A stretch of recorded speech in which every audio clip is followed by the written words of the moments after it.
Hi, hello, welcome. This is Unwritten, fifth podcast series.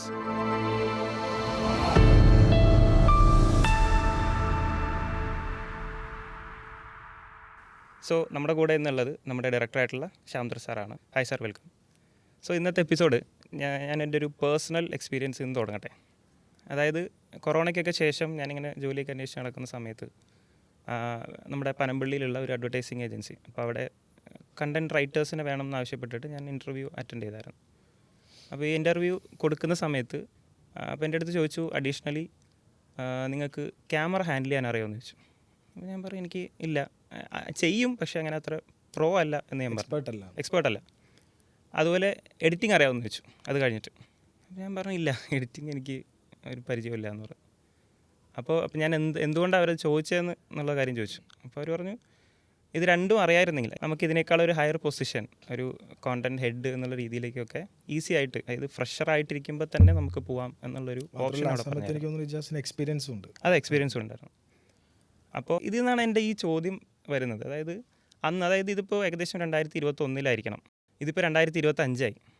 അപ്പോൾ അന്നേ multi skill acquire ചെയ്യുക എന്ന് പറയുന്നത് ഒരു മാൻഡേറ്ററി ആയിട്ട് വരുന്നുണ്ടായിരുന്നു, ഒരു ആവശ്യകത എന്നുള്ള രീതിയിലേക്ക് വരുന്നുണ്ടായിരുന്നു.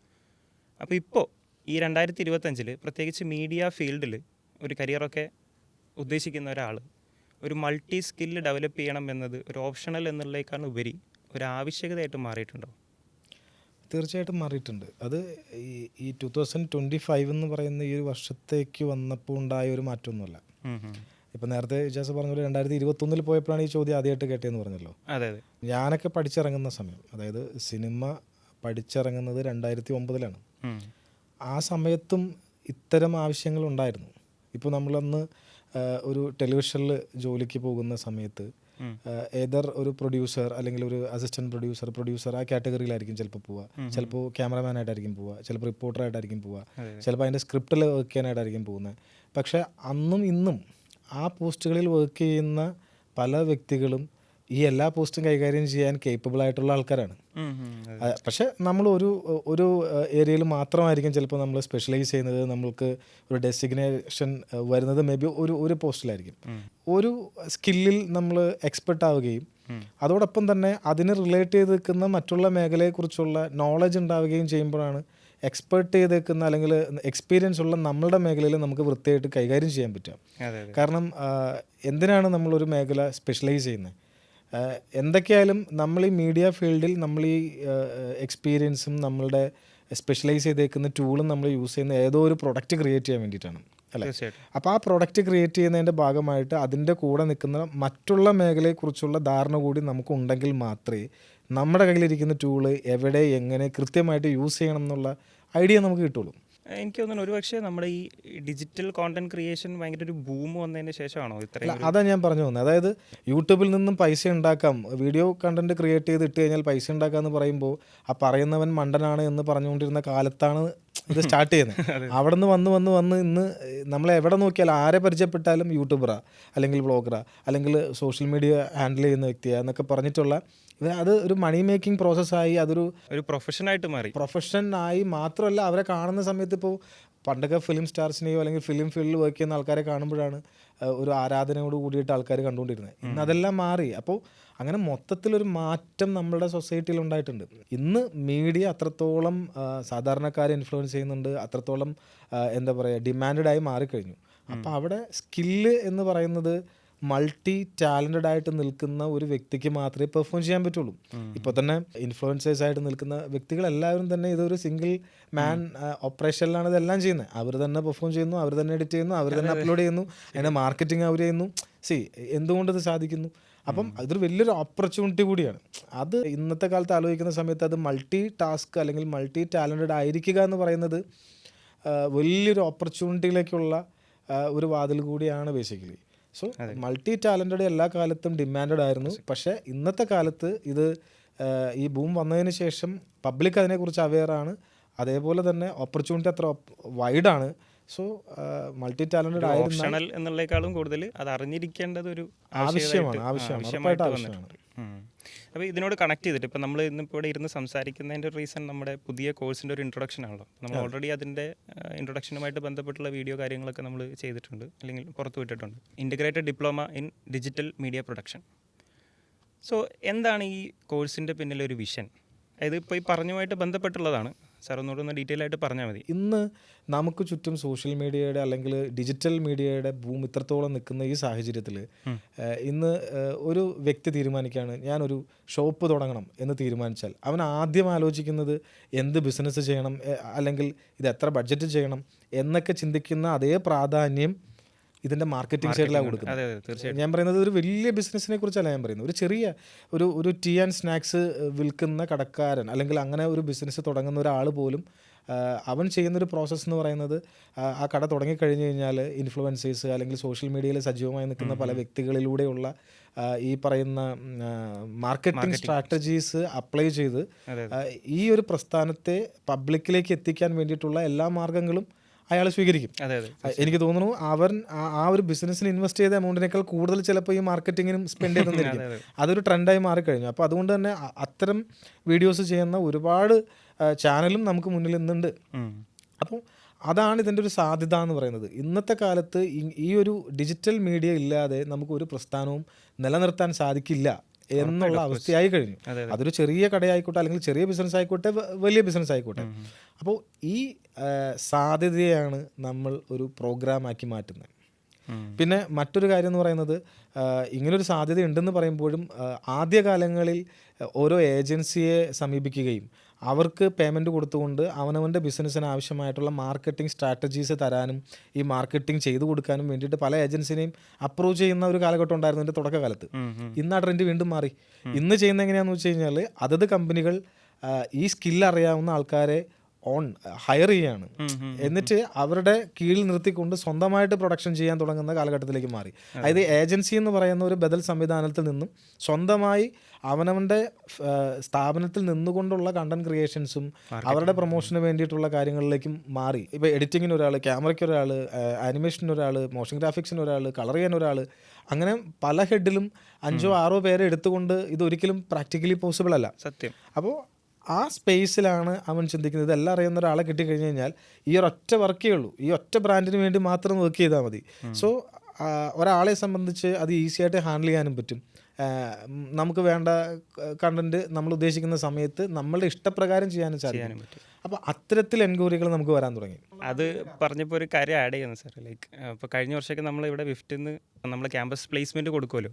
ആ ക്യാമ്പസ് പ്ലേസ്മെൻറ്റ് കൊടുക്കുന്ന സമയത്ത് ഏറ്റവും കൂടുതൽ റിക്രൂട്ടേഴ്സ് ചോദിച്ചിരുന്നത് ഇതെല്ലാം മൾട്ടി സ്കിൽഡ് ആയിട്ട് ചെയ്യാൻ പറ്റുന്ന, അല്ലെങ്കിൽ ഒരു മൾട്ടി സ്കിൽഡ് ആയിട്ടുള്ള ഒരാളെയാണ് അവർ ഉദ്ദേശിക്കുന്നത്. കഴിഞ്ഞ 2-3 വർഷങ്ങളിലെ ഒരു കണക്കെടുത്ത് നോക്കിയാൽ, ഞാൻ പറയുന്നത് വിഫ്റ്റിലെ കണക്കെടുത്ത് നോക്കിക്കഴിഞ്ഞാൽ അത് ഈസി ആയിട്ട് നമുക്ക് തന്നെ മനസ്സിലാക്കാൻ പറ്റാവുന്ന കാര്യമാണ്. കാരണം കഴിഞ്ഞ ഈ പറയുന്ന പർട്ടിക്കുലർ ഇയറിലുള്ള പ്ലേസ്മെൻറ്റ് നോക്കിക്കഴിഞ്ഞ് കഴിഞ്ഞാൽ ഏറ്റവും കൂടുതൽ ഡിമാൻഡ് വന്നിട്ടുള്ളൊരു പോസ്റ്റ് എന്ന് പറയുന്നത് ഈ മൾട്ടി ടാലൻറ്റഡ് ആയിട്ടുള്ള വ്യക്തികൾക്ക് വേണ്ടിയിട്ടുള്ളതാണ്. സ്റ്റിൽ നമുക്ക് അവിടെ സ്റ്റുഡൻസിന് പോകാൻ പറ്റുന്നത് ഇത്തരത്തിൽ ആ മേഖലയെക്കുറിച്ചുള്ള നോളേജ് അവർ കിട്ടുന്നത് കൊണ്ട് കൂടിയാണ് അവർക്ക് അത്തരം സാധ്യതകൾ ഇത്രയും നാളുണ്ടായിരുന്നത്. അപ്പോൾ ഈ 13 വർഷത്തെ എക്സ്പീരിയൻസിൽ നിന്നും നമുക്ക് മനസ്സിലായ ഒരു സാഹചര്യങ്ങൾ വെച്ചുകൊണ്ടാണ് നമ്മളൊരു പുതിയ കോഴ്സിലേക്ക് എത്താൻ തീരുമാനിക്കുന്നത്. അതായത് ഒഫീഷ്യലി ഇൻ്റഗ്രേറ്റഡ് ആയിട്ടുള്ള, അല്ലെങ്കിൽ ഇത്തരത്തിൽ ഡിജിറ്റൽ മീഡിയത്തിന് വേണ്ടിയിട്ടുള്ള ഒരു പ്രോഗ്രാം ഡിസൈൻ ചെയ്യാം എന്നൊരു തീരുമാനം വരുന്നത് അതിൻ്റെ സാധ്യതകൾ കണ്ടുകൊണ്ട് തന്നെയാണ്. മാത്രമല്ല സേഫായിട്ട് എന്താ പറയുക, ഇത് പഠിച്ചു കഴിഞ്ഞാൽ അവൻ്റെ കരിയറിലേക്ക് സേഫായിട്ട്, എല്ലാ അർത്ഥത്തിലും സേഫ് ആകുന്ന രീതിയിൽ അവന് സെറ്റിൽഡ് ആകാൻ സാധിക്കുന്ന ഒരു പ്രോഗ്രാം. അതിനപ്പുറത്ത് നാളെ അവന് സിനിമ എന്ന് പറയുന്നൊരു സാധ്യതയിലേക്ക് പോകണമെന്ന് തോന്നിക്കഴിഞ്ഞാൽ അവിടേക്ക് പോകാൻ ആവശ്യമായിട്ടുള്ള ബേസ് ആയിട്ടുള്ള എല്ലാ ഇൻഫർമേഷൻ കൂടി ചേർത്തുകൊണ്ട് ആ വേർഡ് സൂചിപ്പിക്കുന്ന പോലെ ഒരു പ്രോപ്പർ ഇൻ്റഗ്രേറ്റഡ് പ്രോഗ്രാമാണ്. മൾട്ടി സ്കില്ല് ഡെവലപ്പ് ചെയ്യുക എന്നുള്ളതുപോലെ തന്നെ മൾട്ടി ഓപ്പർച്യൂണിറ്റിയിലേക്കുള്ള ഓപ്ഷൻ കൂടി ഇട്ട് കൊടുക്കുന്നൊരു പ്രോഗ്രാമാണ് ഇൻ്റഗ്രേറ്റഡ് പ്രോഗ്രാം. ഞാൻ ഇത് പറയുമ്പോൾ വേറെ കാര്യം കൂടെ ആഡ് ചെയ്യാൻ ഉദ്ദേശിക്കുന്നത് വെച്ചാൽ, ഇപ്പം നമ്മുടെ മീഡിയ പ്രൊഡക്ഷൻ നമ്മളിവിടെ ആലോചിക്കുന്ന സമയത്ത് നമ്മുടേതായിട്ടുള്ള റിസർച്ചിൻ്റെ ഭാഗമായിട്ട് നോക്കിയപ്പോൾ പുറത്ത്, അതായത് ഇന്ത്യക്ക് പുറത്ത് പല യൂണിവേഴ്സിറ്റീസും, ഇപ്പോൾ മേജർലി UK ബേസ്ഡ് അല്ലെങ്കിൽ യൂറോപ്പ് ബേസ്ഡ് ആയിട്ടുള്ള യൂണിവേഴ്സിറ്റീസിലൊക്കെ ഒരുപാട് മീഡിയ പ്രൊഡക്ഷൻ കോഴ്സുകൾ അവർ ഓഫർ ചെയ്യുന്നുണ്ട്. പക്ഷേ ഇന്ത്യയിൽ, പ്രത്യേകിച്ചും കേരളത്തിൽ, മീഡിയ പ്രൊഡക്ഷൻ കോഴ്സ്, ഒരു all in one media production course കണ്ടു കിട്ടിയിട്ടുണ്ടായിരുന്നില്ല. അതായത് വേറെ ആരും ഇതുവരെ കൊടുക്കുന്നില്ല എന്നുള്ളതാണ് അറിവ്. അപ്പോൾ അങ്ങനെ നമ്മളൊരു പൈനിയർ സ്ഥാനത്ത് നിന്നിട്ടാണ് നമ്മൾ ഈ കോഴ്സ് ഇൻട്രൊഡ്യൂസ് ചെയ്യുന്നത്. അപ്പോൾ ഒരു ക്ലാരിറ്റിക്ക് വേണ്ടി, ഇപ്പോൾ കാണുന്ന ആൾക്കാർക്കുള്ള ഒരു ക്ലാരിറ്റിക്ക് വേണ്ടിയാണ് എന്താണ് ശരിക്കും മീഡിയ പ്രൊഡക്ഷൻ കോഴ്സ്, അതിൽ എന്തൊക്കെയാണ് അതിൻ്റെ ഉള്ളടക്കം. ഇപ്പോൾ നമ്മൾ ഈ മൾട്ടി സ്കിൽ അക്വയർ എന്നൊക്കെ പറയുന്നുണ്ടല്ലോ, അപ്പോൾ എന്തൊക്കെ സ്കിൽസാണ് അതിനകത്ത് വരിക, എന്തൊക്കെയായിരിക്കും അതിൻ്റെ ഒരു കരിക്കുലം ബേസ്ഡ് അതിൻ്റെ ഒരു സ്ട്രക്ചർ. ഒരു കണ്ടന്റ് ക്രിയേഷനിൽ അടിസ്ഥാനപരമായിട്ട് വേണ്ട ഐഡിയ ഡെവലപ്പ് ചെയ്യുന്ന പ്രോസസ്സ് മുതൽ, കോൺസെപ്റ്റ് ഡെവലപ്മെൻറ്റ് മുതൽ, അത് ഷൂട്ട് ചെയ്യാൻ ആവശ്യമായിട്ടുള്ള ക്യാമറ ടെക്നിക്സ്, അല്ലെങ്കിൽ അതിനുശേഷം വരുന്ന സ്വാഭാവികമായിട്ടും കോൺസെപ്റ്റ് എന്ന് പറയുമ്പോൾ അതിൻ്റെ ഒരു സ്ക്രിപ്റ്റ് ലെവൽ വർക്ക് ചെയ്യേണ്ടത് എങ്ങനെയാണ്, അതെങ്ങനെ ഷൂട്ട് ചെയ്യണം, അതിൻ്റെ ഒരു ക്യാമറ സൈഡിൽ വേണ്ട അതിൻ്റെ ഒരു എസ്തെറ്റിക് സൈഡ് എന്താണ്, അതേപോലെ അതിനുശേഷം വരുന്ന എഡിറ്റിംഗ് പ്രോസസ്സ് എങ്ങനെയാണ്, ഇനി ആ കണ്ടന്റിലേക്ക് ആവശ്യമായിട്ടുള്ള മോഷൻ ഗ്രാഫിക്സ് എങ്ങനെയാണ് മിക്സ് ചെയ്യേണ്ടത്, ഇതിൻ്റെ ഗ്രേഡിങ് എങ്ങനെയായിരിക്കണം, ഇതെല്ലാം കഴിഞ്ഞ് ഇതിൻ്റെ ഒരു പ്രോപ്പർ ഔട്ട് എന്ന് പറയുന്ന പ്രോസസ്സ് വന്നതിന് ശേഷം ഇത് എത്തരത്തിലാണിത് മാർക്കറ്റ് ചെയ്യപ്പെടേണ്ടത്, ഇത് ഏത് തരം ഓഡിയൻസിലേക്കാണിത് എത്തേണ്ടതെന്ന് പറയുന്ന ഒരു ബോധ്യം അയാൾക്ക് ഉണ്ടാവണം. ഈ ബോധ്യത്തിൽ നിന്നാണല്ലോ ഈ കണ്ടന്റ് ക്രിയേറ്റ് ചെയ്യേണ്ടത്. നമ്മൾ കഴിഞ്ഞ എപ്പിസോഡിൽ പറഞ്ഞത് ഫിലിമിൻ്റെ സൈക്കോളജിയെ കുറിച്ചാണെങ്കിൽ ഇത് ഡിജിറ്റൽ മീഡിയയുടെ സൈക്കോളജി, രണ്ടും രണ്ടാണ്. അപ്പോൾ ആ ഡിജിറ്റൽ മീഡിയയുടെ സൈക്കോളജിയെ കുറിച്ച് കൂടി നമ്മൾ മനസ്സിലാക്കേണ്ടി വരും. സ്വാഭാവികമായിട്ടും AI ടൂളുകൾ യൂസ് ചെയ്യുന്നതിനെ കുറിച്ച് മനസ്സിലാക്കേണ്ടി വരും. പിന്നെ ഇതിൻ്റെ ഒരു മാർക്കറ്റിംഗ് സ്ട്രാറ്റജിയെ കുറിച്ച് മനസ്സിലാക്കേണ്ടി വരും. അപ്പോൾ ടോട്ടലി ഇത്തരം മേഖലയെക്കുറിച്ചുള്ള സമഗ്രമായിട്ടുള്ള ഇൻഫർമേഷൻസ് ക്ലബ് ചെയ്തിട്ടുള്ള ഒരു പ്രോഗ്രാമാണ്. അതുകൊണ്ട് തന്നെ അത്തരത്തിൽ പഠിച്ചിറങ്ങുന്ന ഒരു സ്റ്റുഡൻറ്റിന് അല്ലെങ്കിൽ ഒരു വ്യക്തിക്ക് ഏതെങ്കിലും നല്ലൊരു മൾട്ടിനാഷണൽ കമ്പനിയിലേക്ക് പ്ലേസ് ചെയ്യാൻ ആവശ്യമായിട്ടുള്ള സർട്ടിഫിക്കേഷൻ പ്രോസസ്സ് കൂടി ഈ കോഴ്സിൻ്റെ ഭാഗമാണ്. പലപ്പോഴും പല സിനിമ പഠിച്ച കുട്ടികളും എപ്പോഴും പെട്ടുപോകുന്നൊരു സ്പേസ് എന്ന് പറയുന്നത്, അവൻ്റെ കയ്യിൽ ഒരു സ്കില്ലുണ്ട്, ഈ സ്കില്ല് യൂസ് ചെയ്തിട്ട് സിനിമയിൽ വർക്ക് ചെയ്യാൻ ഓപ്പർച്യൂണിറ്റി ഇല്ല. What is next? ആ നെക്സ്റ്റിൻ്റെ ഓപ്ഷനിലേക്ക് പോകണമെങ്കിൽ പ്രോപ്പർ സർട്ടിഫിക്കേഷൻ വേണം. അതായത് നല്ല കമ്പനികളിൽ പ്ലേസ്ഡ് ആകാനും നല്ല ഓപ്പർച്യൂണിറ്റി അവന് കിട്ടണമെന്നുണ്ടെങ്കിൽ ഒരു പ്രോപ്പർ സർട്ടിഫിക്കേഷൻ വേണം. അത് ഏതെങ്കിലും ഒരു സ്ഥാപനത്തിൻ്റെ മാത്രം സർട്ടിഫിക്കറ്റ് പോരാ, ഓതറൈസ്ഡ് ആയിട്ടുള്ള ഒരു അവാർഡിംഗ് ബോഡിയുടെ സർട്ടിഫിക്കേഷൻ മസ്റ്റാണ്. അപ്പോൾ അത്തരത്തിൽ പ്രൊവൈഡ് ചെയ്തത് കൊണ്ട് മാത്രമാണ് ഇങ്ങനൊരു ഇൻ്റഗ്രേറ്റഡ് കോഴ്സ് ഉണ്ടാകുന്നതിന് മുന്നേ തന്നെ നമുക്ക് അത്തരം പ്ലേസ്മെൻറ്റുകൾ വരാനും അത് കൊടുക്കാനും സാധിച്ചത്. അപ്പോൾ ഇപ്പോൾ നമ്മൾ എന്താണ് ഒഫീഷ്യലി അങ്ങനെ ഒരു കോഴ്സ് തന്നെ ഡിസൈൻ ചെയ്തിരിക്കുകയാണ്. അപ്പോൾ വെറും സർട്ടിഫിക്കറ്റിൻ്റെ പുറത്തോ അല്ലെങ്കിൽ ഈ പറയുന്ന പോലെ മറ്റുള്ള കാര്യങ്ങളുടെ പുറത്തോ മാത്രമല്ലാതെ പ്രോപ്പർ ആ ഒരു പ്രോഗ്രാമിന് വേണ്ടിയിട്ട് അത്തരം ഓപ്പർച്യൂണിറ്റിക്ക് വേണ്ടി ഡിസൈൻ ചെയ്തൊരു പ്രോഗ്രാമാണ്. അതുകൊണ്ട് തന്നെ അതിന് ഇഷ്ടംപോലെ ഓപ്ഷൻസും ഓപ്പർച്യൂണിറ്റീസും ഉണ്ട് എന്നുള്ളതാണ്. ഇത് പറഞ്ഞപ്പോൾ ഓപ്പർച്യൂണിറ്റി ആയിട്ട് ബന്ധപ്പെട്ട് പറഞ്ഞപ്പോൾ ഞാൻ പറഞ്ഞത് നമ്മുടെ ഈ മീഡിയ പ്രൊഡക്ഷൻ കോഴ്സ് പുറത്ത് യൂറോപ്പിലൊക്കെ ഒരുപാട് അവൈലബിൾ ആണ് കോഴ്സസ് കൊടുക്കുന്നത്. അത് കൊടുക്കുന്നതിൻ്റെ ഒരു റീസൺ എന്ന് പറഞ്ഞു കഴിഞ്ഞാൽ ഈ പറഞ്ഞ പോലെ, സാറ് പറഞ്ഞ പോലെ, ഒരു സിനിമ അല്ലെങ്കിൽ അങ്ങനത്തെ ഒരു ക്രിയേറ്റീവ് ഫീൽഡിൽ തന്നെ ഒരുപാട് ഓപ്പർച്യൂണിറ്റീസ് ഉണ്ട്. ഇപ്പോൾ സ്വാഭാവികമായിട്ടും ഈ കോഴ്സ് പുതുതായിട്ട് കേൾക്കുന്ന അല്ലെങ്കിൽ ഇതിലേക്ക് ജോയിൻ ചെയ്യാൻ ആഗ്രഹമുള്ളൂ, ഇപ്പോൾ നമ്മൾ ഈ പറയുന്നതൊക്കെ കേട്ട് ജോയിൻ ചെയ്യാൻ ആഗ്രഹിക്കുന്ന ഒരാളെ സംബന്ധിച്ചിടത്തോളം ആദ്യം മനസ്സിൽ വരുന്നൊരു ക്വസ്റ്റ്യൻ ഇതായിരിക്കും: എന്തൊക്കെയാണ് ഇതിൻ്റെ ഓപ്പർച്യൂണിറ്റീസ്, അല്ലെങ്കിൽ എന്തൊക്കെ തരത്തിലുള്ള റോൾസ് ആയിരിക്കും, ജോബ് റോൾസ് ആയിരിക്കും, എന്തൊക്കെ ജോലികളായിരിക്കും എനിക്ക് കിട്ടുക, അല്ലെങ്കിൽ എനിക്ക് എന്തിനൊക്കെ അപ്ലൈ ചെയ്യാം എന്നൊക്കെ സ്വാഭാവികമായിട്ടുള്ളൊരു ക്വസ്റ്റ്യൻ ഉണ്ടാവും. ഓപ്പർച്യൂണിറ്റി സൈഡിലേക്ക് ചോദിച്ചു കഴിഞ്ഞാൽ ഡെഫിനറ്റ്ലി ഞാൻ ആദ്യം പറഞ്ഞ പോലെ നമ്മളുടെ പാഷൻ്റെ പുറത്ത് നമുക്ക് സിനിമ എന്ന് പറയുന്ന ഒരു ഓപ്ഷനിലേക്ക് ട്രൈ ചെയ്യണമെങ്കിൽ ട്രൈ ചെയ്യാനുള്ള സ്കില്ല് ആഫ്റ്റർ ഈ കോഴ്സിന് ശേഷം സ്വാഭാവികമായിട്ടും നമുക്ക് കിട്ടും. സ്പെഷ്യലൈസ് ചെയ്യുന്നില്ലെങ്കിൽ കൂടെ ഒരു സിനിമ ഇൻഡസ്ട്രിയിലേക്ക് ട്രൈ ചെയ്യണമെങ്കിൽ ട്രൈ ചെയ്യാനുള്ള നോളജ് കിട്ടും. പക്ഷേ നമ്മുടെ ഫോക്കസ് ഒരു കരിയർ സെറ്റ് ചെയ്യുക എന്നുള്ളതാണ്. അതുകൊണ്ട് തന്നെ അടുത്ത മെയിൻ ഓപ്പർച്യൂണിറ്റി എന്ന് പറയുന്നത് ആദ്യം പറഞ്ഞതുപോലെ ഒരു മൾട്ടിനാഷണൽ കമ്പനികളിലേക്ക്, ഓൾമോസ്റ്റ് എല്ലാ മൾട്ടിനാഷണൽ കമ്പനികളിലേക്കും ഇത്തരത്തിൽ പഠിച്ചിറങ്ങിയ കുട്ടികളെ എടുക്കുന്ന ഒരു സിസ്റ്റം നമുക്ക് നിലവിലുണ്ട്. ഇത് പലർക്കും അറിയില്ലാത്തത് കൊണ്ടാണ് അത്തരം ഓപ്പർച്യൂണിറ്റിയിലേക്ക് പോകാൻ പറ്റാത്തത്. പിന്നെ അവിടെ ചെല്ലുന്ന സമയത്ത് നോളജിനോടൊപ്പം തന്നെ ഞാൻ നേരത്തെ പറഞ്ഞ ഒരു പ്രോപ്പർ സർട്ടിഫിക്കേഷനൊക്കെ അവിടെ ആവശ്യം വരും അത്തരം കമ്പനികളിലേക്ക് പോകാൻ. ഞാനിത് പറയുമ്പം പലർക്കും ധാരണ ഉണ്ടാകും മൾട്ടിനാഷണൽ കമ്പനികളിൽ എന്തിനാണ് ഇവരുടെ ആവശ്യമെന്ന്. ഞാൻ അതിന് എക്സാമ്പിൾ പറയുകയാണെന്നുണ്ടെങ്കിൽ ഇന്ന് നമുക്ക് കേരളത്തിലോ ഇന്ത്യയിലോ അല്ലെങ്കിൽ എവിടെയാണെങ്കിലും അവൈലബിൾ ആയിട്ടുള്ള നല്ല ഹോസ്പിറ്റൽസ് എടുക്കുക. ഈ ഹോസ്പിറ്റൽസിലെ അവിടുത്തെ എല്ലാ പ്രവർത്തനങ്ങളും, പ്രത്യേകിച്ച് അവിടുത്തെ സ്പെഷ്യലായിട്ടുള്ള എന്തെങ്കിലും സർജറിയോ അല്ലെങ്കിൽ ഏതെങ്കിലും ഡിപ്പാർട്ട്മെൻറ്റിലെ സ്പെഷ്യൽ കാര്യങ്ങളോ, അല്ലെങ്കിൽ ഇതിൻ്റെയൊക്കെ പ്രൊമോഷൻസ് ആരാ ചെയ്യുന്നത്? അതത് ഹോസ്പിറ്റൽസിന് അവരുടെ മീഡിയ വിങ്ങുണ്ട്. അവർ തന്നെയാണ് ഇത്തരം കോണ്ടന്റ് ക്രിയേറ്റ് ചെയ്യുന്നതും ഈ പ്രൊമോഷൻസിലേക്ക് ഇതിന് ഹെൽപ്പാവുന്ന തരത്തിൽ വർക്ക് ചെയ്തെടുക്കുന്നതും. നമുക്കറിയാം IT സെക്ടർ എന്ന് പറയുന്നത് എപ്പോഴും ഭയങ്കര ഈ ടെൻഷനും അല്ലെങ്കിൽ പിരിമുറുക്കമുള്ള ജോലി ചെയ്യുന്ന ആൾക്കാരുടെ ഒരു കേന്ദ്രമാണെന്നാണല്ലോ പറയപ്പെടുന്നത്. അവർക്കിടയിൽ റിക്രിയേഷൻ്റെ ഭാഗമായിട്ടുള്ള എൻ്റർടൈൻമെൻറ്റ് പ്രോഗ്രാംസ് അല്ലെങ്കിൽ ഇത്തരത്തിലുള്ള എന്താ പറയുക എൻ്റർടൈൻമെൻറ്റ് എന്താ പറയുക ആക്ടിവിറ്റീസൊക്കെ കോർഡിനേറ്റ് ചെയ്യുക, പ്രൊമോഷണൽ ആക്ടിവിറ്റീസ് കോർഡിനേറ്റ് ചെയ്യുക, അതിൻ്റെ കോണ്ടന്റ് ക്രിയേറ്റ് ചെയ്യുക എന്നൊക്കെ പറയുന്ന കാര്യങ്ങളായിരിക്കും ചിലപ്പോൾ അവരവിടെ ചെല്ലുമ്പോൾ ചെയ്യുന്നത്. പക്ഷെ അതൊരു റെപ്യൂട്ടഡ് കമ്പനിയിൽ റെപ്യൂട്ടഡ് ആയിട്ടുള്ളൊരു പോസ്റ്റിൽ ഇരുന്നുകൊണ്ട് ചെയ്യാൻ പറ്റുന്നതാണ്. പിന്നെ ഡെഫിനറ്റ്ലി ആർട്ട് ഫിലിം എന്ന് പറയുന്ന വലിയൊരു ഓപ്പർച്യൂണിറ്റി ഉണ്ട്. കാരണം നമുക്ക് തന്നെ അറിയാം, കഴിഞ്ഞ കുറേ നാളുകളായിട്ട് ആർട്ട് ഫിലിം ഇൻഡസ്ട്രിയിൽ വലിയൊരു ചേഞ്ച് സംഭവിച്ചിട്ടുണ്ട്. പണ്ട് കാലത്ത് ഒരു ബ്രാൻഡിൻ്റെ പരസ്യം നമ്മൾ ടി വിയിലോ തിയേറ്ററിലോ കാണുന്നുണ്ടായിരുന്നു. ഇന്ന് ആ പരസ്യത്തിൻ്റെ സൈസ് തന്നെ മാറി, ആ പരസ്യത്തിൻ്റെ സ്റ്റൈല് മാറി, എല്ലാം ഈ ഡിജിറ്റൽ മീഡിയത്തിലേക്ക് വേണ്ടിയിട്ടുള്ള ഫോർമാറ്റിലേക്ക് ഷിഫ്റ്റായി. അപ്പം അവിടെ ഒരു വലിയൊരു ബൂം സംഭവിച്ചിട്ടുണ്ട്. നേരത്തെ വിഫ്റ്റിൽ 100% പ്ലേസ്മെൻറ്റ് കിട്ടിക്കൊണ്ടിരുന്ന 2 പ്രോഗ്രാമിൽ ഒന്ന് ആനിമേഷൻ ആൻഡ് VFXും എഡിറ്റിംഗ് ഒക്കെ ആയിരുന്നു. ഇപ്പോൾ സത്യം പറഞ്ഞു കഴിഞ്ഞാൽ ഇങ്ങനൊരു കോഴ്സ് ഉണ്ട് എങ്കിൽ അതിനും 100% തന്നെ പ്ലേസ്മെൻറ്റ് കിട്ടും. കാരണം മറ്റേത് ഞാൻ നേരത്തെ പറഞ്ഞ 2 സെക്ടർ പോലെ തന്നെ വളരെ ഇമ്പോർട്ടൻ്റ് ആയിട്ട് പോകുന്ന, അല്ലെങ്കിൽ വളരെ ഹോട്ടായിട്ട് പോയിക്കൊണ്ടിരിക്കുന്ന ഓപ്പർച്യൂണിറ്റി ഉള്ള ഒരു ഏരിയയാണ് ഈ പറയുന്ന ഡിജിറ്റൽ മീഡിയ പ്രൊഡക്ഷൻ എന്ന് പറയുന്നത്. സാറ് നേരത്തെ നമ്മുടെ ഈ കോർപ്പറേറ്റ് ലെവൽ സ്ട്രക്ചറിൽ ഒരു ജോബ് സ്ട്രക്ചർ വരുന്ന കാര്യമൊക്കെ സംസാരിച്ചപ്പോൾ ഒരു കാര്യം സൂചിപ്പിക്കണമെന്ന് തോന്നി. അതായത് നമ്മൾ ഈ കോഴ്സ് ഇൻട്രൊഡ്യൂസ് ചെയ്യുകയാണെന്ന് പറഞ്ഞിട്ട് ഒരു വീഡിയോ ഇട്ടുണ്ടായിരുന്നല്ലോ. അപ്പോൾ ആ വീഡിയോ ഇട്ടതിൻ്റെ താഴെ വന്നൊരു രസകരമായിട്ടുള്ളൊരു കമൻറ്റ് ഞാൻ സൂചിപ്പിക്കുകയാണ്. അതിങ്ങനെയായിരുന്നു: എല്ലാ സ്കില്ലും അക്വയർ ചെയ്തിട്ട് ഒരാളെ ജോലിക്ക് വിടുക എന്ന് പറയുന്നത് ഒരു മുതലെടുപ്പല്ലേ സജി എന്നൊരു ചോദ്യം ഉണ്ടായിരുന്നു.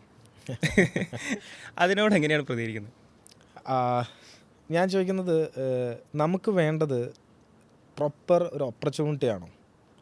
ഓപ്പർച്യൂണിറ്റി ആണെങ്കിൽ ആ ഓപ്പർച്യൂണിറ്റിക്ക് എന്താണ് ഡിമാൻഡ് എന്ന് മനസ്സിലാക്കി നമ്മളത് കൊടുക്കാൻ ബാധ്യസ്ഥനായിരിക്കും.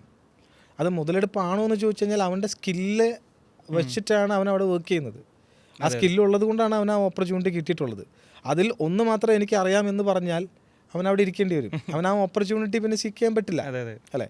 പിന്നെ മെയിൻ തിങ്, ഇതിനെക്കുറിച്ച് കൃത്യമായ ഗ്രാഹ്യമില്ലാത്തവർക്ക് മാത്രമേ അങ്ങനെ സംസാരിക്കാൻ പറ്റുള്ളൂ. കാരണം ഞാനിവിടെ പറയുന്നത് എനിക്കതിനെക്കുറിച്ച് കൃത്യമായ ധാരണയുള്ളത് കൊണ്ടും നമ്മുടെ ഇവിടേക്ക് അത്തരത്തിൽ പ്ലേസ്മെൻറ്റിന് വേണ്ടിയിട്ട് പല കമ്പനീസ് വരുന്നത് കൊണ്ടുമാണ്.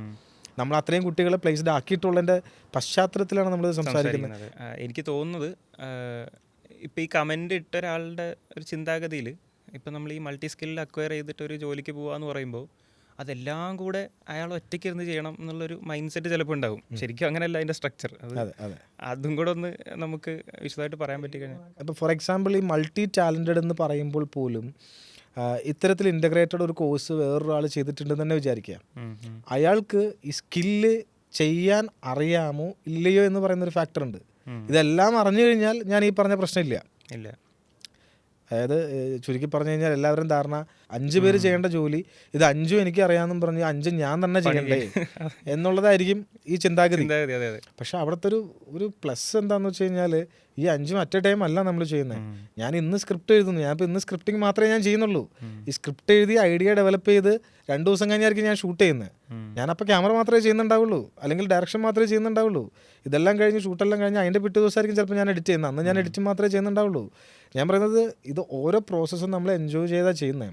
ഞാനിത് ഷൂട്ട് ചെയ്യുന്ന സമയത്ത് എഡിറ്റിംഗ് അറിയാവുന്ന ഞാനാണെങ്കിൽ, അല്ലെങ്കിൽ എനിക്ക് എഡിറ്റിംഗ് അറിയാമെങ്കിൽ ഞാൻ എന്താ ചിന്തിക്കുക, അവിടെ ഒരു പ്രശ്നം ഉണ്ടായാൽ കുഴപ്പമില്ല, ഞാൻ എഡിറ്റിംഗിൽ ശരിയാക്കിക്കൊള്ളാം. കാരണം എനിക്ക് എഡിറ്റിംഗ് അറിയാം, അതെങ്ങനെ പരിഹരിക്കണമെന്ന് എനിക്ക് അറിയാം.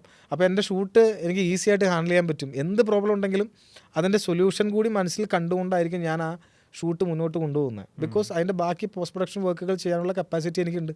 അപ്പോൾ അത് ഫ്യൂച്ചർ എനിക്ക് കാണാം. ഫ്യൂച്ചറിൽ ഇത് എന്തൊക്കെ ചെയ്യാം, എങ്ങനെയൊക്കെ ചെയ്യാം എന്നുള്ള ഐഡിയയോട് കൂടിയാണ് ഞാനിത് ചെയ്യുന്നത്. മാത്രമല്ല, ഇതിപ്പോൾ ഒരു ലെവലിൽ നിന്ന് അടുത്തൊരു ലെവലിലേക്ക് അപ്ഗ്രഡേഷൻ പോകണമെന്നുണ്ടെങ്കിൽ തീർച്ചയായിട്ടും അവർ പരിഗണിക്കുക മൾട്ടി സ്കിൽഡ് ആയിട്ടുള്ള ഒരാളെയാണ്. ഉറപ്പായിട്ടും ഇതിപ്പോൾ ഇവരെ താഴെ എഡിറ്റിംഗ് അല്ലെങ്കിൽ ഈ പറഞ്ഞ പോലെ കോണ്ടന്റ് ക്രിയേഷനൊക്കെ നടക്കുമ്പോഴും ഇവർക്ക് അതെല്ലാം മോണിറ്റർ ചെയ്യണം എന്നുണ്ടെങ്കിൽ ഇതെല്ലാം അറിഞ്ഞിരിക്കണമല്ലോ. അല്ലെങ്കിൽ ഇതിനകത്തൊരു ഗ്രാഹ്യം വേണമല്ലോ. അത് തീർച്ചയായിട്ടും അഡ്വാൻറ്റേജ് തന്നെ ആയിരിക്കും. ഉറപ്പായിട്ടുമാണ്. നമ്മളിപ്പോൾ പലപ്പോഴും പറയില്ല, ഒരു ഡയറക്ടറായിട്ടിരിക്കാൻ വേണ്ട പ്രൈമറി തിങ് എന്ന് പറയുന്നത് അദ്ദേഹം കൈകാര്യം ചെയ്യാൻ പോകുന്ന എല്ലാ മേഖലയെക്കുറിച്ചുള്ള സമഗ്രമായിട്ടുള്ള ഒരു ബോധ്യം ഉണ്ടാവുക എന്ന് പറയുന്ന ഒരു പ്രോസസ്സുണ്ട്. അതുള്ളപ്പോൾ മാത്രമാണ് നമുക്ക് ഇത്തരം മേഖലയെ കൺട്രോൾ ചെയ്യാൻ പറ്റുള്ളൂ. ഇപ്പം ഞാൻ ആസ് എ ഡയറക്ടർ ഞാൻ എഡിറ്ററായിട്ട് ബിഹേവ് ചെയ്യണമെന്നല്ല ഞാൻ പറയുന്നത്, അല്ലെങ്കിൽ എഡിറ്ററായിട്ട് വർക്ക് ചെയ്യണമെന്നല്ല പറയുന്നത്. പക്ഷേ എഡിറ്റിംഗ് എന്താണെന്ന് ഞാൻ അറിഞ്ഞാലല്ലേ എനിക്ക് മറ്റൊരു എഡിറ്ററെ കൺട്രോൾ ചെയ്യാൻ പറ്റുള്ളൂ. ഇല്ലെങ്കിൽ ആ എഡിറ്റർ എന്ത് പറഞ്ഞാലും ഞാനത് കേൾക്കേണ്ടി വരും, ഞാനത് വിശ്വസിക്കേണ്ടി വരും. അപ്പോൾ എനിക്ക് ആ മേഖലയെക്കുറിച്ചുള്ള ധാരണ ഇല്ലെങ്കിൽ ഞാൻ എങ്ങനെ ആ എഡിറ്ററെ കൺട്രോൾ ചെയ്യും? അപ്പോൾ എല്ലാ മേഖലയിലും ഈ പറയുന്നത് പോലെ മൾട്ടി സ്കിൽ ആവശ്യമാണ്. എൻഡ് ഓഫ് ദ ഡേ നമ്മുടെ എംപ്ലോയർ ഏതിനെ പ്രിഫർ ചെയ്യുന്നു എന്നുള്ളതാണല്ലോ അതെ കാര്യം. അതെ അതെ അപ്പോൾ ഉറപ്പായിട്ടും ഇത്രയും സ്കിൽഡ് അറിയാവുന്ന അല്ലെങ്കിൽ സ്കിൽസ് അറിയാവുന്ന ഒരാളായിരിക്കും പ്രിഫർ ചെയ്യുക. തീർച്ചയായിട്ടും. നമ്മൾ ഈ കോഴ്സ് ഇൻട്രൊഡക്ഷൻ കഴിഞ്ഞിട്ട് ഒരുപാട് എൻക്വയറീസ് നമുക്ക് വന്നിട്ടുണ്ടായിരുന്നു. അപ്പോൾ ആ സമയത്ത് പിള്ളേർ ചോദിക്കുന്ന ഒരു കൺസേൺ എന്ന് പറയുന്നത്, ഓക്കെ നിങ്ങൾ ഈ ഡയറക്ഷൻ കൊടുക്കുന്നുണ്ട്, സ്ക്രിപ്റ്റ് റൈറ്റിംഗ് കൊടുക്കുന്നുണ്ട്, സിനിമാറ്റോഗ്രാഫി കൊടുക്കുന്നുണ്ട്, എഡിറ്റിംഗ് കൊടുക്കുന്നുണ്ട്, ഇത്രയും സ്കിൽസ് നിങ്ങൾ കൊടുക്കുന്നുണ്ട്. അപ്പോൾ ഉറപ്പായിട്ട് ഇപ്പോൾ ഇതൊക്കെ നിങ്ങൾ സെപ്പറേറ്റ് കൊടുക്കുന്ന കോഴ്സിനേക്കാളൊക്കെ ഭയങ്കര കൂടുതലായിരിക്കില്ലേ ഫീ എന്ന് ചോദിച്ചവരുണ്ട്. അപ്പോൾ അതിനെക്കുറിച്ച് എന്താ സാറിന് പറയാനുള്ളത്? ഈ കോഴ്സ് ഇൻ്റഗ്രേറ്റഡ് പ്രോഗ്രാം എന്ന് പറഞ്ഞ് ഇത്ര സ്കില്ല് നമ്മൾ കൊടുക്കുമ്പോഴും ഇത് സിനിമാ കോഴ്സ് പോലെ അല്ലെങ്കിൽ മറ്റുള്ള കോഴ്സ് പോലെ അത്ര ഭയങ്കര കോസ്റ്റ് വരുന്നൊരു പ്രോഗ്രാം അല്ല. ഭയങ്കര അഫോർഡബിളായിട്ട് ചെയ്യുന്ന അല്ലെങ്കിൽ അഫോർഡബിളായിട്ട് പഠിക്കാൻ പറ്റുന്ന പ്രോഗ്രാമാണ്. മാത്രമല്ല ആ പ്രോഗ്രാം എല്ലാം പ്രോപ്പർ സർട്ടിഫിക്കേഷൻ പ്രൊസീജിയർ ഉള്ളത് കൊണ്ട് തന്നെ നമുക്ക് 100% ലോൺ ഫെസിലിറ്റിയും അവൈലബിൾ ആണ് അത്തരം കോഴ്സുകൾക്ക്. സോ ഏതൊരു സാധാരണക്കാരനും പഠിക്കാൻ പറ്റുന്ന ഒരു പ്രോഗ്രാമാണ് ഡിജിറ്റൽ മീഡിയ പ്രൊഡക്ഷൻ എന്ന് പറയുന്നത്. ഈ ചോദ്യത്തിൻ്റെ ഒരു മറുചോദ്യമുണ്ട്, ലൈക്ക് ഒരു അസോസിയേറ്റഡ് ചോദ്യമുണ്ട്. അതായത് നമ്മളിപ്പോൾ ഇതൊക്കെ ചോദിക്കുമ്പോൾ നമ്മൾ ഫീസിൻ്റെ കാര്യം ഇത്രയും അഫോർഡബിൾ ആയിട്ടുള്ള ഫീസാണ് എന്നുള്ള കാര്യം സംസാരിക്കുമ്പോൾ നിങ്ങൾ ഇതെല്ലാം ഒരു ബേസിക് സാധനങ്ങൾ മാത്രമാണോ പ്രൊവൈഡ് ചെയ്യുന്നത്, അല്ലെങ്കിൽ ഇൻഡെപ്ത് പോകില്ലേ എന്നുള്ളൊരു കൺസേൺ ഉണ്ട്. അല്ലേ, അതിൻ്റെ ഉത്തരം വളരെ ക്ലിയർ ആയിട്ട് പറയാൻ പറ്റുന്നൊരു ഉത്തരം എന്ന് പറയുന്നത്, ഇപ്പോൾ ക്യാമറ അല്ലെങ്കിൽ എഡിറ്റിംഗ് ഈ രണ്ട് ഡിപ്പാർട്ട്മെൻറ്റും വെച്ചിട്ട് ഞാൻ കമ്പയർ ചെയ്തത്. അതായത് ഇപ്പോൾ ഞാൻ നേരത്തെ പറഞ്ഞ പോലെ എഡിറ്റിംഗ് എന്ന് പറയുന്ന ഒരു ടൂള് സോഫ്റ്റ്വെയർ പഠിച്ചു കഴിഞ്ഞാൽ ആ സോഫ്റ്റ്വെയറിലുള്ള ഒരു എക്സ്പീരിയൻസിന് അല്ലെങ്കിൽ നോളജ് അദ്ദേഹത്തിനായി. ഇനി ഈ നോളജ് ഞാൻ എവിടെയാണ് അപ്ലൈ ചെയ്യാൻ പോകുന്നത്? സിനിമയിലാണെങ്കിൽ ആ സിനിമാറ്റിക് ലാംഗ്വേജ് നമ്മൾ പഠിക്കണം. ഡിജിറ്റൽ മീഡിയത്തിലേക്കാണെങ്കിൽ ഡിജിറ്റൽ മീഡിയത്തിൻ്റെ ലാംഗ്വേജ് എന്താണ്, അവിടെ എന്താണ് ആവശ്യം എന്ന് പഠിക്കണം. ഇത് ഏതിലേക്കാണ് നമ്മൾ യൂസ് ചെയ്യാൻ പോകുന്നത് അതാണ് നമ്മൾ പഠിക്കുന്നത്. മനസ്സിലായില്ലേ?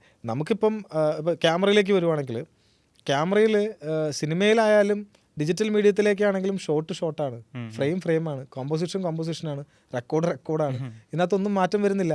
ക്യാമറ എന്ന് പറയുന്ന മെത്തേഡ് അല്ലെങ്കിൽ ഒരു ടെക്നിക്കൽ ആസ്പെക്ട്സിൽ ക്യാമറ പഠിപ്പിക്കും. അതിപ്പം സിനിമയിലേക്കാണെങ്കിലും ഡിജിറ്റൽ മീഡിയത്തിലേക്കാണെങ്കിലും അത് അങ്ങനെ തന്നെ പഠിപ്പിക്കാൻ പറ്റുള്ളൂ. അവിടെ നിന്ന് നമ്മൾ നെക്സ്റ്റ് സ്വിച്ച് ചെയ്യാൻ പോകുന്നത് ഈ പഠിച്ച ടൂള് നമ്മൾ എവിടെയാണ് അപ്ലൈ ചെയ്യാൻ പോകുന്നത്? അത് സിനിമയിലേക്കാണോ? അങ്ങനെയാണെങ്കിൽ സിനിമയിലേക്ക് വേണ്ട വേറെ കുറേ ഫാക്ടേഴ്സ് ഉണ്ട്. അതല്ല നമുക്ക് ഡിജിറ്റൽ മീഡിയത്തിന് വേണ്ടത്. തീർച്ചയായിട്ടും സ്വാഭാവികമായിട്ടും ആ ഏറ്റക്കുറച്ചിലുണ്ടാവും. ഇൻഡെപ്തായിട്ട് നോളജ് കൊടുക്കുന്നുണ്ടോ ഇല്ലയോ എന്നുള്ള ചോദ്യത്തിൻ്റെ ഉത്തരം ഒന്നേ ഉള്ളൂ. നമ്മൾ പഠിപ്പിക്കുന്ന ടൂൾ കൃത്യമായിട്ട് പഠിപ്പിക്കുകയും അത് ഫുള്ളായിട്ട് തന്നെ ആ ടൂൾ പഠിപ്പിക്കുകയും ആ ടൂളിനെ ഏത് മീഡിയത്തിലേക്കാണോ നമ്മൾ യൂസ് ചെയ്യാൻ പോകുന്നത് ആ യൂസ് ചെയ്യപ്പെടാൻ പോകുന്ന മീഡിയത്തെക്കുറിച്ചുള്ള കൃത്യമായ ധാരണ ഇൻഡെപ്തായിട്ട് കൊടുക്കുകയും ചെയ്യും. അത് സിനിമയാണെങ്കിൽ അങ്ങനെ, അതല്ല ഡിജിറ്റൽ മീഡിയം ആണെങ്കിൽ അങ്ങനെ, വട്ടെവർ ഏത് മീഡിയത്തിലേക്കാണ് നമ്മൾ ഈ ടൂളിനെ യൂസ് ചെയ്യാൻ പോകുന്നതെന്ന് വെച്ചാൽ അതിനെക്കുറിച്ചുള്ള കൃത്യമായ ഗ്രാഹ്യം ആ സ്റ്റുഡൻറ്റിന് കൊടുത്താൽ മാത്രമേ നമ്മൾ ഈ പറയുന്ന ഓപ്പർച്യൂണിറ്റിയിലേക്ക് അവനെ കൈപിടിച്ച് കയറ്റിവിടാൻ സാധിക്കുകയുള്ളൂ. അപ്പോൾ അത്തരത്തിൽ ഫുൾ ഡെപ്തിൽ തന്നെ പോകുന്നൊരു പ്രോഗ്രാമായിരിക്കും ഈ മീഡിയ പ്രൊഡക്ഷൻ എന്ന് പറയുന്നത്. ബേസിക്കലി ഇത് അധികം ആൾക്കാർക്ക് അറിയില്ലാത്ത ടേമാണ് ഇങ്ങനൊരു ഇൻ്റഗ്രേറ്റഡ് മീഡിയ പ്രൊഡക്ഷൻ എന്ന് പറയുന്ന ഒരു പ്രോഗ്രാമിനെ കുറിച്ച്. അപ്പോൾ അതുകൊണ്ട് തന്നെ നമ്മൾ ഇത്തരത്തിൽ സംസാരിക്കുമ്പോൾ ഇത് കാണുന്ന കേൾക്കുന്ന സ്റ്റുഡൻസ് ആയാലും പേരൻസ് ആണെങ്കിലും ഒക്കെ മീഡിയയിൽ ഇത്തരത്തിലൊരു പ്രോഗ്രാം ഉണ്ട് എന്നും അത് ഒരു ഗ്യാരണ്ടീഡായിട്ട് പഠിക്കാൻ പറ്റുന്നതാണെന്നും അതിനുശേഷം പ്ലേസ്മെൻറ്റിലേക്ക് അല്ലെങ്കിൽ ഒരു ഓപ്പർച്യൂണിറ്റീസ് ഉണ്ട് എന്നും പിന്നെ മോറോവർ ഇതിൻ്റെ ഒരു സർട്ടിഫിക്കേഷൻ പ്രോസസ്സ് ജെന്യുവനായിട്ടുള്ള ഗവൺമെൻറ് സർട്ടിഫിക്കേഷൻ തന്നെയാണ് അതിന് വരുന്നത്. അതുകൊണ്ട് തന്നെ അതിന് 100% എഡ്യൂക്കേഷൻ ലോൺ അവൈലബിലിറ്റി ഉണ്ട്. അപ്പോൾ ഏതൊരാൾക്കും പഠിക്കാൻ പറ്റുന്ന നാളെ ആ എൻ്റർടൈൻമെൻറ്റ് മേഖലയിൽ അല്ലെങ്കിൽ ക്രിയേറ്റീവ് ഫീൽഡിൽ നിന്നുകൊണ്ട് അവനവൻ്റെ കരിയർ സെറ്റാക്കി അവൻ്റെ എല്ലാവിധ സാഹചര്യങ്ങളും ഒരുക്കാൻ പറ്റുന്ന ഒരു പ്രോഗ്രാമാണ്. ആ തിരിച്ചറിവ് കൊടുക്കുക എന്നുള്ളതാണ്. കാരണം അതൊരു പുതിയ പ്രോഗ്രാമാണ്. അപ്പോൾ ഈ ഒരു ഇൻട്രാക്ഷനിലൂടെ ആർക്കെങ്കിലും അത്തരത്തിൽ കൺഫ്യൂഷൻസ് മാറാൻ ഇത് ഹെൽപ്പായിട്ടുണ്ടെങ്കിൽ അത് തന്നെയാണ് നമ്മൾ ഈ പ്രോഗ്രാം കൊണ്ട് ഉദ്ദേശിച്ചിട്ടുള്ളത്.